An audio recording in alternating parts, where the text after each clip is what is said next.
శ్రీ గురుదత్త, జై గురుదత్త. జైకారంతో రెచ్చిపోయే దేవత ఎవరు చెప్పండి? హనుమంతుడు. మనకు హనుమంతుడిని కూడా ప్రత్యక్ష చేసుకున్నాం ఇక్కడ. అద్భుతమైనటువంటి మరగత హనుమంతుడు.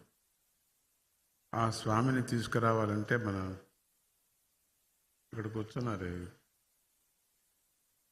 వీడు చాలా చాలా ప్రయత్నాలు చేశారు, ఒక తపస్సు చేశారు. సర్వారాయుడు వీళ్ళంతా కూడా ఆ గ్రూపు చాలా ప్రయత్నాలు చేశారు.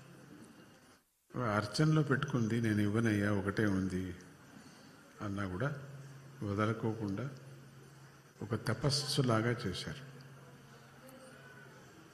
మరగత స్వామిని మనం దర్శనం చేస్తే, మరగతం సంపత్తునిచ్చేటువంటిది, లక్ష్మినిచ్చేటువంటిది.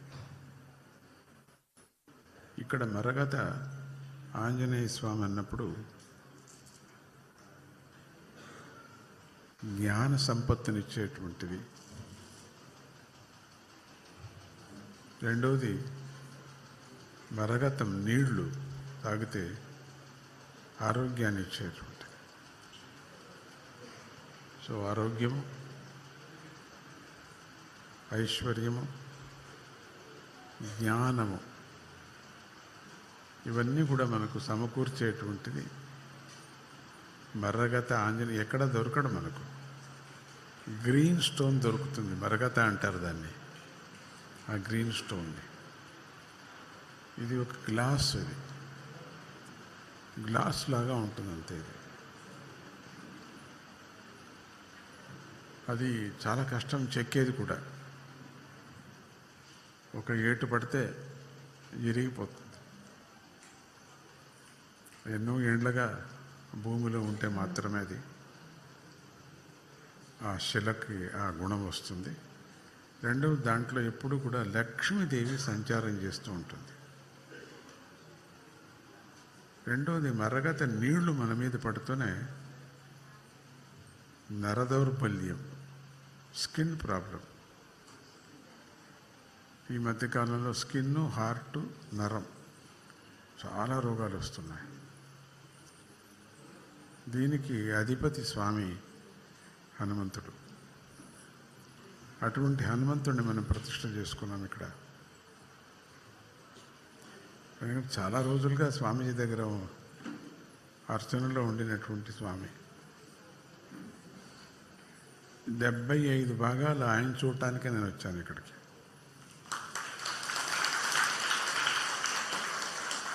ఈ 25 భాగాలు మీకోసం వచ్చా. నా కోసం సొన్నా ఏమీ లేదు, దీంట్లో స్వార్థం ఏమీ లేదు. ఇక దత్తముక్తి క్షేత్రం. ఇక్కడ ఎంతోమంది పరమపదించినటువంటి వాళ్ళ యొక్క మంచి కర్మను చేసుకున్నప్పుడు వాళ్ళందరూ ఉత్తమ లోకాలకు వెళతారు. మన దత్తాత్రేయుడి యొక్క పరంపరలో దత్తుడు స్వయం తానే వచ్చి ఆ జీవరాశులకి ముక్తిని కల్పిస్తాడు. మీరు దత్త దర్శనం చదివితే పోయినటువంటి జీవులకి, ఉండినటువంటి జీవులకి, పుట్టే జీవులకి కూడా ముందుగానే రాసిపెట్టి ఉంటాడు ముక్తి ఎక్కడ ఉంటుంది, ఎక్కడ వెళ్ళాలి వీళ్ళు అని. అటువంటి దత్త ముక్తి క్షేత్రం ఇది. మన దత్త భక్తులకి, ఆ మహావిష్ణు భక్తులకి, శివభక్తులకి, జ్ఞానాన్ని అభ్యాసం చేసేటువంటి వాళ్ళకి కూడా చాలా అద్భుతమైనటువంటి చిన్న క్షేత్రం, ఎంతో వెలిగిపోతూ ఉన్నది. ఇక మొదట్లో మేము సంకల్పం చేసుకుంది గణపతి అనుకున్నాం. ఆ గణపతి క్షేత్రం కూడా ఇదేనే. ఇటువంటి మనకు గోదావరి ఈ క్షేత్రంలో మనకి ఇటువంటి క్షేత్రం గురు సన్నిధి క్షేత్రం దొరకటం మనకు పూర్వజన్మ సుకృతం. ఇక్కడొచ్చి దర్శనం చేయటం కూడా ఒక రాసి పెట్టింటే మాత్రమే రాగలరు. ఇంతవరకు వచ్చి లోపలికి రాలేరు. గోదావరి స్నానానికి వెళ్ళి ఇట్లా పోతున్నారు కానీ లోపలికి రాలేరు. రానివ్వడు వాళ్ళని. కర్మ కాలింటే మాత్రమే లోపలికి వస్తారు. కాలిపోలే కర్మ. ఇంకా కొంచెం అట్లే పచ్చి కట్టుకొని పోతారు కాబట్టి అట్లే పోతారు స్నానం చేసుకొని. కొన్ని వేల మంది అట్లే పోతారు కానీ లోపలికి రారు. దత్త దర్శనం అనేది పురాణ ప్రసిద్ధిగా అన్ని క్షేత్రాల్లో దత్తుడు ఉన్నాడు. అన్ని పుణ్య నదుల దగ్గర ఉన్నాడు. ఈరోజు అఘోరీలు అందరూ స్నానం చేసేటువంటి భక్తులంతా కూడా 14 విధమైనటువంటి సన్యాసులు, వాళ్ళందరూ కూడా దత్తభక్తులే.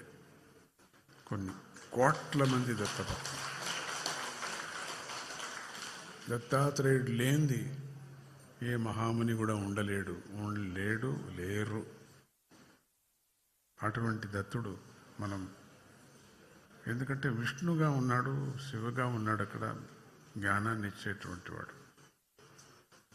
స్మర్తృగామి సనోవతు, స్వామి స్మరణ మాత్ర సంతుష్టుడు. దత్త అంటే చాలు. నన్ను ఇచ్చుకున్నాను, నేను నీకు నిచ్చుకున్నాను అర్థం. మళ్ళీ వాడు దత్త అంటాడు అంటే నేను నీకు ఇచ్చుకున్నాను అంటాడు. జై గురుదత్త అంటే మనం జై గురుదత్త అన్నట్టు. దత్త అంటే నేను నీకు ఇచ్చానంటే నేను నీకు ఇచ్చాను అంతే. ఎంత మంచి పదం దత్త అంటే.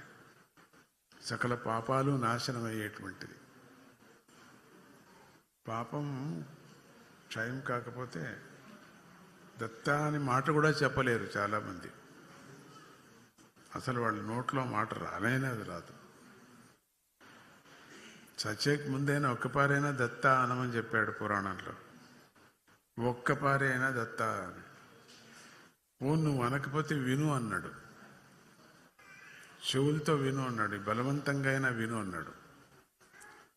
అటువంటి అద్భుతమైనటువంటి మహిమ దత్త అనేటువంటి వ్యాఖ్యానం చాలా పెద్ద వ్యాఖ్యానం. దత్త దర్శనంలో, దత్త పురాణంలో, ఆత్మ విలాసంలో, ఆత్మబోధలో, అవధూత గీతలో, ఆత్మ సాధన మనం అదే చేయాల్సింది. శంకర భగవత్పాదులు మనకు అదే చెప్పింది. అత్యంత సులువైనటువంటి మార్గంలో మీరు వెళ్ళి కఠినమైనటువంటి సాధన కనపడినప్పటికీ అది సులభంగా దాటుకోగలరు అన్నారు. అది భక్తి మార్గంలో వెళ్ళి కర్మనంతా ఒలుచుకొని జీవన్ముక్తిని పొందండి అన్నారు. కర్మ మార్గం అనేది చాలా ముఖ్యం. మనకు తెలియకనే కర్మ మార్గం చేస్తున్నాం. ఏమి కర్మ మార్గం? శరీరం కడుక్కోవడం కూడా ఒక కర్మనే. మనకు శరీరాన్ని పోషించడం ఒక కర్మనే. ఇంద్రియాలతో ముడిపడినటువంటి ఈ బంధువుల్ని రక్షించడం ఒక కర్మనే.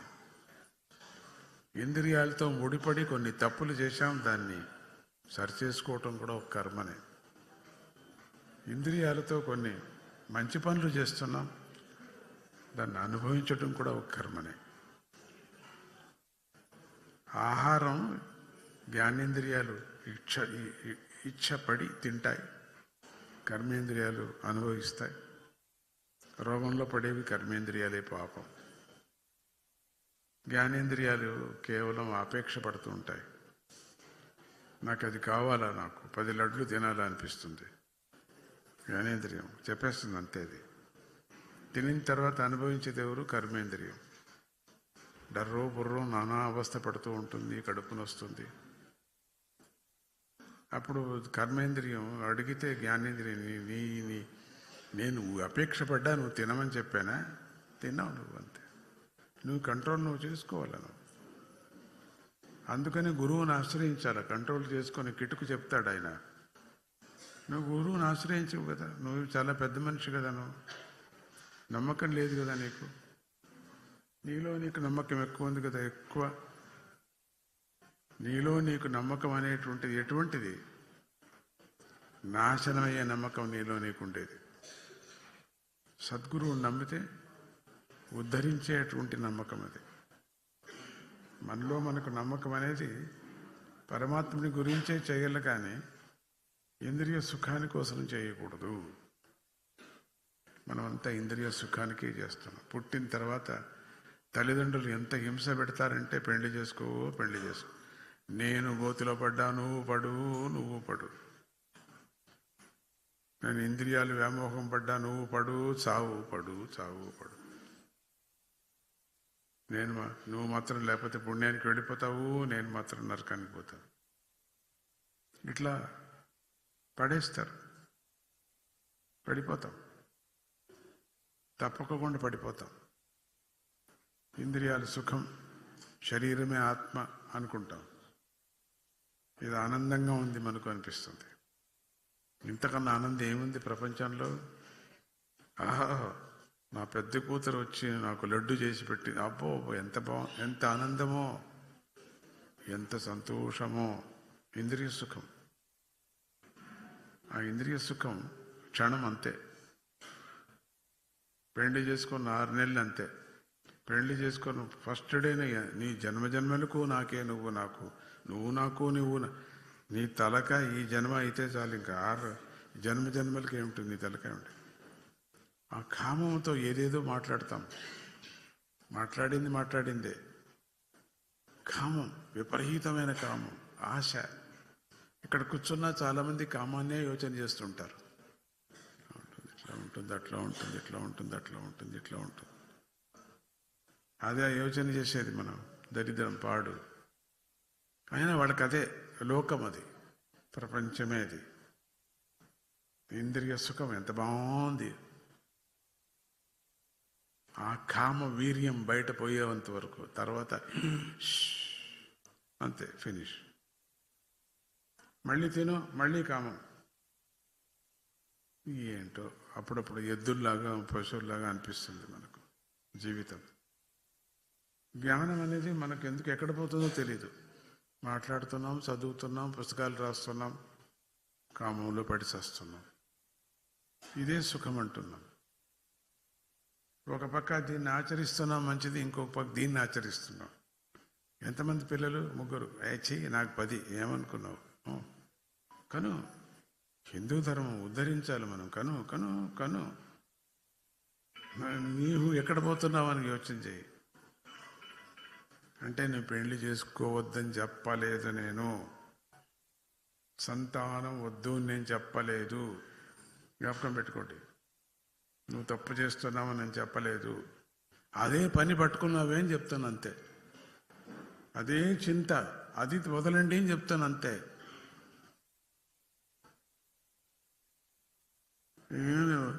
వృద్ధులయ్యే కొద్ది వైరాగ్యం వచ్చిందో ఏం ప్రయోజనం? భగవంతుడికి అర్పణ చేయాలి ఇంద్రియాలంతా కూడా, వాడికి అర్పణ చేయాలి. అందరూ సన్యాసులేం కాలేరు. సన్యాసులు అందరూ అయితే హిందూ ధర్మం ఎట్లా? అంకం సన్యాసులు కావద్దండి, పెళ్లి చేసుకోండి, లిమిట్గా కనండి, 20-30 కనద్దండి, అట్లీస్ట్ 4 కనండి. ఇప్పుడు ఈ మధ్యలో స్వామీజీ కనండి కనండి కనండి అని చెప్తున్నా. ఎందుకంటే తగ్గిపోయారు హిందువులు అనే దృష్టితో. 1కే చాలు, 2కే చాలు, ఆరోగ్యం చెడిపోతుంది, అందం చెడిపోతుంది అని మొగుడిని ఏడిపించేవాళ్ళు దండిగున్నారు ప్రపంచంలో. ఏం అందం నాకు అర్థం కాలేదు. అట్లీస్ట్ 2, 3 కంటే ఎంత బాగుంటుంది, 4 కంటే ఫస్ట్ క్లాస్గా ఉంటుంది. మా అమ్మమ్మకి 14 మంది పిల్లలు. ఆవిడ కన్నట్టుగా లేదు అట, అట్లే ఉండి తిరుగుతుండేది. చూస్తే నేను పుట్టినప్పుడు అట్లే ఉండేది. ఇదేంటి ఇట్లే ఉన్నావు, ఇంత పొట్టిగా, ఇంత అందంగా, ఇంత ఎట్లా ఉన్నావు నువ్వు తయారుగా ఉన్నట్టే. యోగం చేసేది, అన్ని పనులు తనే చేసుకున్నది, అంతమందికి వంట చేసి పెట్టేది. అబ్బో, అన్ని సంవత్సరాలు 90 సంవత్సరాలు 99 సంవత్సరాలు బతికింది. ఒక్కరోజు ఆసుపత్రికి వెళ్ళలేదు, ఒక మందు తీసుకోలేదు, ఒక పిల్స్ కూడా తీసుకోలేదు, ఒక తలకాయ నొప్పిది కూడా తీసుకోలేదు. అంతా తానే చేసుకునేది, ఇంట్లో వైద్యం తానే చేసుకునేది, చిలికేది, 1000 ఆవులు పిండేది వెళ్ళి. మీకు అనిపిస్తుంది కదా 1000 ఆవులు ఎంత భ్రమగా ఎంత అబద్ధంగా చెప్తున్నారు అనిపిస్తుంది మీకు కదా. నేను కంట్లో చూసింది. 9 ఏళ్ళు నాకు, 9 ఏళ్ళ లోపల అంత అంత పనిచేసేది అమ్మమ్మ గారు. ఎంతమందికైనా వండి పెట్టేది. 1000 మంది వచ్చిన 1000 మందికి అట్లా అన్నం తీసి అట్లా పెట్టేసేది, పెద్ద పెద్ద తప్పల్ని. ఇప్పటికి కూడా ఉన్నారు, ఎంతోమంది ఇళ్లలో ఉన్నారు, ఇప్పటికీ ఉన్నారు, ఎప్పుడూ ఉన్నారు. చెప్పనే చెప్పరు. పక్షుల్లాగా, పక్షులు రోగం వస్తే చెప్పదు పక్షి, పోయే దినం వరకు చెప్పదు పక్షి, అట్లా మెయింటైన్ చేస్తుంది. లేదా పక్క పక్షులు పొడిచేస్తాయి, ఆరోగ్యమైన అట్లా మెయింటైన్ చేస్తుంది. చాలామంది చేస్తారు ఆడవాళ్ళు. 10 రోజులు ఉన్నంత వరకు అప్పుడు బయటపడుతుంది ఆ కాయల, అప్పుడు మనం కష్టపడతాం. అమ్మ ఎంత పని అయింది అని చెప్పరు. మొండి జీవం చెప్పరు. వాళ్ళు మనకు తెలియకొని యోగం చేస్తున్నారు. ఆడవాళ్ళు తెలియకొని యోగం చేస్తున్నారు. ఆడవాళ్ళు ఎప్పుడు కూడా అగ్ని అబ్బా అగ్ని అనకూడదు, వాళ్ళు అనకూడదు. మగవాళ్ళు చలి అనకూడదు. మగవాళ్ళు చలి భరించాలా, ఆడవాళ్ళు అగ్ని భరించాలా. ఆడవాళ్ళు ఎంత నడుస్తారో తెలుస్తా, 40 మైళ్ళు నడుస్తారు కొంచెం పెద్ద ఇల్లు అయితే. అటు ఇటు తెలియకనే నడుస్తుంటారు వాకింగ్. ఎవరు వాకింగ్ చేయరో ఇవి వస్తాయి నొప్పులు, ఆపరేషన్లో వస్తాయి. చిన్నప్పటి నుంచి బాగా వాకింగ్ చేస్తే రావు, ఇవి నొప్పి రావు. నీస్ చేంజ్ చేయాలా, ఆపరేషన్ అనేది రాదు. సోఫా మీద కూర్చొనేది, టీవీ షో చూసేది, సీరియళ్ళు తిను సీరియళ్ళు. రోగం రాకుంటుంది. డాక్టర్లంతా ఉద్ధరించొద్దు. మనం ఎంత కష్టపడి చదివారు వాళ్ళు, ఎన్ని ఫీజులు కట్టారు. నేను చెప్తూనే ఉంటా, ఒక గృహప్రవేశం అయితే ఎముకలు డాక్టర్ రెడీగా ఉంటాడు, ఈరోజు వస్తారు. ఒక గృహప్రవేశానికి 2 ఎముకలు పట్టుకుని వెళ్ళాల్సిందే. ఎందుకంటే అంత నైస్గా పెట్టింటారు, పుటక్కని జారి పడతారు. ఏం సుఖం ఉంది గృహప్రవేశంలో? నైస్గా ఇటాలీ మార్బల్ అని గృహప్రవేశం లోపల ఆసుపత్రిలో ఉంటారు వాళ్ళు. చాలామంది ఉంటారు ఆసుపత్రిలో. ఇవి ఎంతో కొన్ని పొరపాట్లు తినటంలో కానీ, అలంకారంలో కానీ, ఇల్లు కట్టుకోవటంలో కానీ, అన్ని దాంట్లో ఒక మిస్టేక్ చేస్తూనే ఉంటాం. దాంతో పొరపాటు పడి మనం అనుభవిస్తూ ఉంటాం, రోగాలతో పడతాం. మనం వైద్యం, మరి కోర్టు కచేరీ ఇవన్నీ అంతే, ఏదో పొరపాటు చేస్తూనే ఉంటాం. దాంతో నిరపరాధి అయిన పరమాత్ముడిని తిట్టేది. నేను అన్యాయం చేశావు, నీకు చేతులు లేవు, నీకు కాళ్ళు లేవు, ఆయనకు లేవంట, నీకు అన్నీ ఉన్నాయట.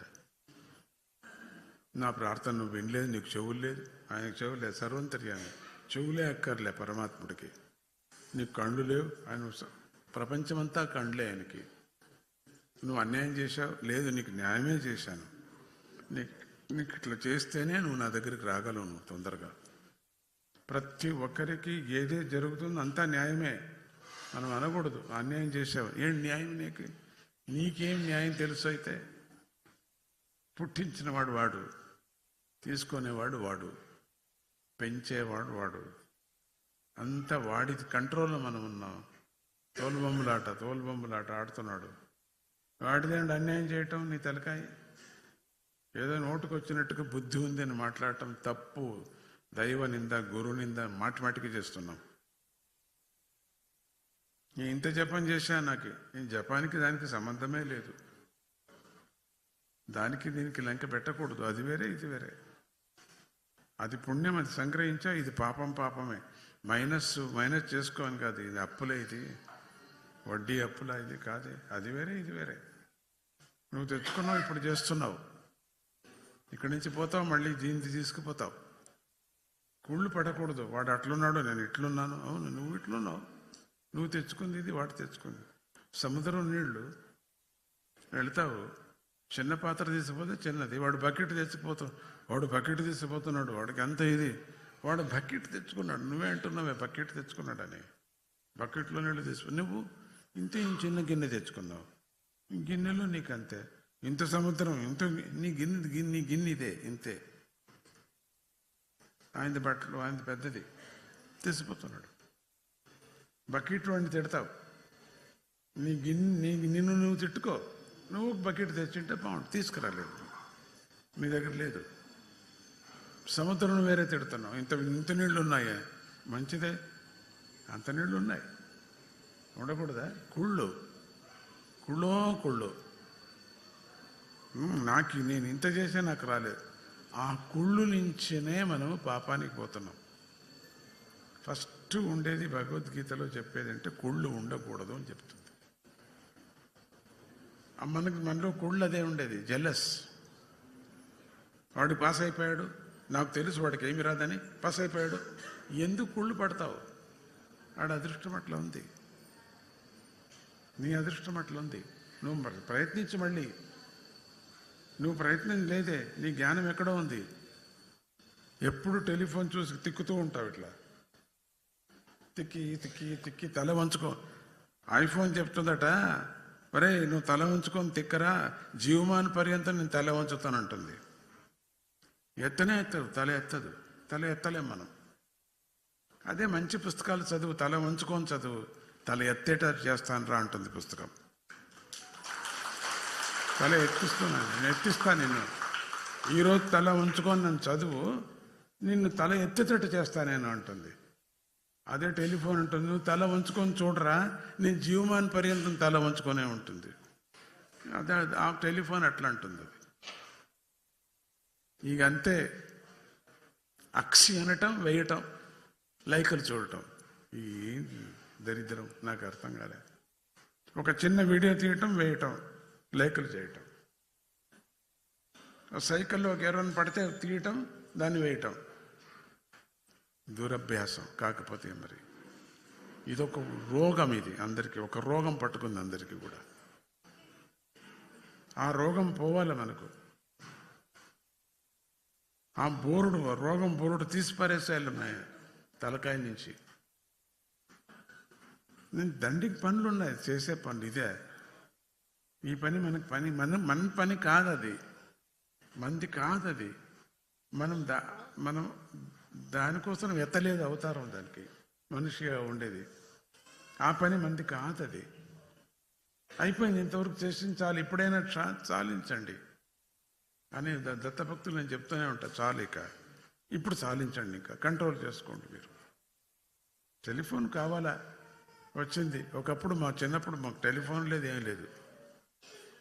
తర్వాత బుద్ధి వచ్చిన తర్వాత ట్రంకాలు చేసి కాచుకోవాలా, ఇట్లా కాచుకో, 2 గంటలు 3 గంటలు 4 గంటలు కాచుకోవాలా. అదే బాగుంది, ఆ కాలమే బాగుంది అనిపిస్తుంది. ఈ చెడు గుణాలే లేదు అప్పుడు. ఒక్కరికి టెలిఫోన్ చేయాలంటే కాచుకుంటూ ఉంటుంది. ఎవరైనా ఇంట్లోనే టెలిఫోన్ వచ్చిందంటే ఏదో పండగ చేసుకుంటూ ఉంటారు చాలామంది, మా ఇంట్లో టెలిఫోన్ వచ్చింది అని. ఇప్పుడు నాశనం అయిపోతా చేసి వచ్చేసింది టెలిఫోన్. పిల్లలంతా నాశనం అయిపోతున్నారు, అకౌంట్స్ పోతున్నాయి, లవ్వులు అక్కడి నుంచి ఇక్కడికి ఎత్తకపోవటం, అక్కడి నుంచి ఇక్కడ ఎత్తకపోవటం, దాంట్లోనే లవ్వులు, చాటింగ్ అట, దాంట్లోనే చాటింగ్ చేసుకోవటం. చాటింగ్, ఆ ముఖము తెలియదు, ఈ ముఖము తెలియదు, లవ్ చేసుకోవటం, తర్వాత ఒకరికొకరు కావటం, అనుభవించడం, చావటం, కోర్టుకు వెళ్ళటం. ఇది కావాలన్నా మనకు? ఇది మన సంప్రదాయమా? కాదే. వాళ్ళు బాగుపడుతున్నారు, యూరోపియన్స్. టెలిఫోన్ చాలా మంది దగ్గర లేదు, ఇంట్లో పెట్టేస్తారు. ఎక్కడికైనా రావాలంటే ఇంట్లో పెట్టేసి వస్తారు వాళ్ళు. వాళ్ళకి అక్కర్లేదు, వాళ్ళకి అంత అర్జెంట్, ప్రతి నిమిషం అర్జెంట్ మనకు. లవర్తో ప్రతి నిమిషము మాట్లాడాలి మనం. భగవంతుడు సన్నిధిలో ఉన్నప్పుడు కూడా మెల్లగా మెసేజ్ చేసేవాళ్ళు ఉన్నారు. అట్లా పెద్ద రోగం, దాని పేరు పెద్ద రోగం అని దాని పేరు. ప్రపంచాన్నంతా నాశనం చేసేసింది ఈ టెలిఫోన్. ఎంతమంది అకౌంట్స్ నాశనం అయిపోతున్నాయి, ఎంతమంది పిల్లలు చెడిపోతున్నారు. ఇవంతా కూడా చేసి మనం ఏదన్నా అయితే దేవుడు అన్యాయం చేశాడు నాకు. నువ్వు చాలా న్యాయంగా ఉన్నావు కదా పాపం, బోలే న్యాయంగా ఉన్నావు. సో ఇవన్నీ దురభ్యాసాలు, మనం పోవాలి. మనకు దానికి టైం ఉంది. ఇంత అన్నం తినటానికి టైం ఉంది, 4 ఇడ్లీలు తినటానికి టైం ఉంది, 10 మాటలు కాఫీ తాగటానికి టైం ఉంది. ఒక సంధ్యావందన, ఒక దేవతార్చన చేయడానికి టైం లేదు నీకు. సంధ్యావందన చేయరు చాలామంది. గాయత్రి మంత్రం వేరే వాళ్ళందరూ చేస్తున్నారు, ప్రపంచమంతా చేస్తున్నది. పురాణోక్తంగా చేసే మహానుభావులు దండుకున్నారు. ఇప్పుడు హో అని అన్ని చోట్ల ప్రచారం చేస్తున్నారు. ఏం లేదు, అంతా నేను ఎన్న ఎవరో అడిగారు ఎందుకు చేయకూడదు అన్నా. చేయండి, అందరూ చేయండి. నిజంగా చేసేవాళ్ళే వదిలేసిన తర్వాత చేయని వాళ్ళు పట్టుకొని మోక్షానికి పోతారు, అంతే కదా. వీళ్ళు వెనక్కి వస్తారు, అంతే కదా. ఈరోజు నిన్న తినేది ఆహారం ఈరోజు మనకు వంట పడుతుంది. పోయిన జన్మలో చేసింది ఇప్పుడు మనం చేస్తున్నాం, అనుభవిస్తున్నాం. ఇప్పుడు చేసేది రేపు ఉంటుంది. పొద్దున్న తినేది మధ్యాహ్నానికి అనుభవిస్తాం. చక్రం. ఉత్తమ గతిలో పుట్టాం మనం. ఇప్పుడు అంతా తెలుసుకుంటున్నాం. మంచిది చెడ్డది తెలిసింది భగవంతుడు ఇచ్చాడు. మంచి దారిలో వెళ్ళటానికి ట్రై చేస్తాం. మనస్సు నిలుపుదాం. ఒక్క శ్లోకం చెప్పుకుంటే ఎక్కడో పోతుంది మైండ్. మళ్ళీ తీసుకురావాలా. సాధన అని నన్ను అడిగారు ఎవరు, సాధన అంటే ఏం స్వామీజీ అని. మనస్సు ఎక్కడెక్కడో పోతుంది కదా, నువ్వు చేసే పని మీద మళ్ళీ ఎతకరావటానికే సాధన అన్నా. భగవద్గీత కంఠపాఠం చేస్తున్నావు, చేసేటప్పుడు ఎక్కడెక్కడో పోతుంది మైండ్. తాపత్రయాల మీద పోతుంది, రోగం మీద పోతుంది. నేను చెప్పాను కదా, కామ క్రోధాల మీద పోతుంది. ఎతకరావాలా, మళ్ళీ పట్టుకురావాలా, మళ్ళీ లైన్లో పెట్టాలా, మళ్ళీ తీసుకురావాలా. సాధన వదలదు. ఒక్క పరిగం బుర్రలో పోయిందంటే బుర్ర నుంచి బయటికి పోదు. విద్య అనేది అటువంటిది. మన పరమాత్ముడు ఇచ్చాడు ఇక్కడ, ఈ బుర్రలో అంత ఎనర్జీని ఇచ్చాడు. ఇక్కడ అన్నీ పెట్టుకోవచ్చు. 16 గంటలు వేదం, 18 గంటలు వేదం చదవగలరు వాళ్ళు. 18 ఏళ్ళు 22 ఏళ్ళు సాధన చేయగలరు. పుస్తకమే లేదంతా ఇక్కడ పెట్టుకుంటారు. ఇప్పుడిప్పుడు వచ్చాయి పుస్తకాలు, ఫోన్లు, ఏం లేదు, నోటి నుంచి నోటికి వెళ్ళేది. అప్పుడు అంత వేదం వాళ్ళు పెట్టుకొని, ఇంత పుస్తకం ఇక్కడ పెట్టుకొని వాళ్ళు చెప్పడానికి ప్రారంభం చేస్తే గంటలు చెప్తారు. అది ఆ బుర్రకు అంత పని ఇస్తారు. ఆ బుర్రలో ఏదైనా చెడుది వచ్చిందంటే వెళ్ళది కాదు, బలవంతంగా వెళ్ళిచ్చాలి అంతే.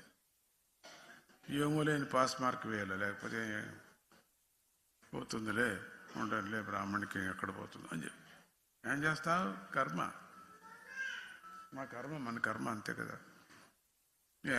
బతకంలే, పారాయణం చేసుకుంటాడులే, ఏదో చిట్టి పారాయణం చేసు, ఇట్లా ఈ విధంగా గొయ్యలే ఇట్లా. ఏదో పెళ్ళి, ఒకటే కొడుకు, పోన్లే, ఏదో పాస్ చేయండి, 2 వచ్చాయండి పట్టాలు, పర్వాలేదు, ఎట్లా అదంతా అడగదు. గొయ్యా ఏం చేస్తావు. నేను చూస్తున్నాను, ఇప్పుడు నేను అనుభవిస్తున్నాను. కొన్ని 100 మంది వాళ్ళతో అనుభవిస్తున్నాను. ఏది పటిష్టంగా చెప్పే మహాపురుషులు పిల్లలు ఎక్కడున్నారు వెతుకుతున్నా నేను. బ్యాటరీ వేసి ఎతకాల్సి వచ్చింది. తగ్గిపోతూ ఉన్నది శ్రద్ధ. కాలేజీలో మీకు తగ్గిపోతుంది, వేదంలో వీళ్ళకి తగ్గిపోతున్నది. ఏమనుకోకండి మీరు. ఏమని అనుకుంటే చెప్పండి, ముందు ఆపేసి మంగళం పడేస్తాను, నో ప్రాబ్లం. ఉండింది చెప్తున్నా. అద్దంలో మన ముసుడినే కనపడుతుంది. ఏంటి ఇట్లుంది, అయ్యే నీ ముది ఇట్లుంది, ఏం చేస్తావు. నువ్వు ఉండేది ఇట్లా. నువ్వు అద్దాన్ని కొట్టకూడదు. నువ్వు ఉండేది నీకు సత్యం చూపించింది. సో మనము చెప్పింది, ఎవరైనా ఉండింది చెప్తే తన్నినట్టుగా ఉంటుంది, తప్పు. అంత అబద్ధాలే చెప్పాలి. అవ్వో అంత నీవు, ఇంత నీవు, ఆలో ఇంత హారతి, అప్పుడు మనకు ఆనందం. కానీ లోపల నీ గిల్టీ ఉంటుంది. నేను పొగిడించుకుంటున్నాను, అంత బాగలేదు అనిపిస్తుంది. నీకు మాత్రమే తెలుసు, ఇంకెవరికి తెలియదు. నువ్వు 100 రూపాయలు ఇచ్చిన వాడికి పెద్దగా పేరు చెప్పి హారం వేస్తే ఆనందపడతాడు. ఆయన 1000 రూపాయలు ఇచ్చే శక్తి ఉంది ఆయనకి. కానీ అట్లా 100 రూపాయలు ఇచ్చిన వాడిని ఆనందపడదు. ఎంత ఆనందమో. గిల్టీ లోపల ఉంటుంది. ఎవ్వరు పరమాత్ముడు ఉన్నాడు కదా ఇక్కడ. విద్య కానీ, దానం కానీ, ధర్మం కానీ, సాధన కానీ ఇక్కడ ఉందంతా మనకు దగ్గర. సో ఎక్కువ టైం తీసుకుంటున్నా. అందరికీ ఉండింటే చెప్పా. ఏం చేసేది, నేను చెప్పలేను. ఎంతోమంది పెద్ద వాళ్ళందరూ కూడా చాలామంది ఈరోజు వాళ్ళకి అర్థమవుతూ ఈరోజు సాధన చేయటానికి ప్రారంభం చేస్తారు. శరీరం ఇప్పుడు వాళ్ళకి వంగదు, పాపం సహకరించదు, ఎంత బాధపడుతున్నారు. అందుకని ఒకటే చెప్తాను, పోనీ అట్లీస్ట్ వినండి. మీరు వింటే మీకు ఖండితం దానికి ఫలితం ఖండితం మనకు ఉంటుంది అని చెప్తూ, ఈ దత్తముక్తి క్షేత్రంలో అన్ని విధమైనటువంటి రంగంలో ఉండినటువంటి వాళ్ళందరూ ఇక్కడ ఉన్నారు. రేపు మళ్ళీ కలుసుకుందాం. మీ క్షేత్రం ఇది. నేను చెప్పాను కదా, ఈ 75 భాగాల ఆ స్వామిని చూడటానికి వచ్చానని. కానీ చాలా రోజులు నేను దగ్గర పెట్టుకున్నా.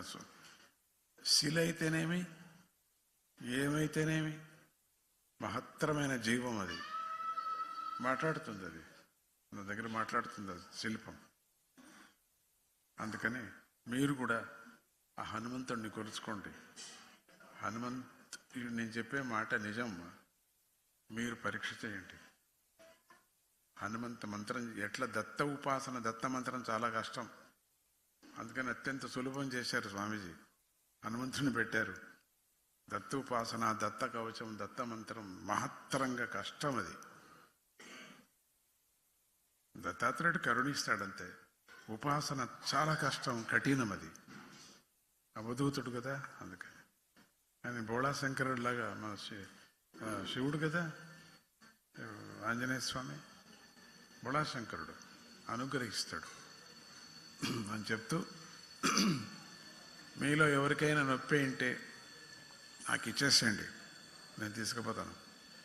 మీలో ఏదైనా బెనిఫిట్స్ అయింటే, ప్రాఫిట్ అయింటే మీరు తీసుకోండి, నో ప్రాబ్లం, తీసుకోండి, మీరే పెట్టుకోండి, నాకు వద్దు. నొప్పి ఏమన్నా ఉంటే నాకు ఇచ్చేసేయండి, నేను తీసుకుపోతాను. నొప్పి కాదనుకున్నా, నా ఫ్యామిలీ మెంబర్స్ అని చెప్పా.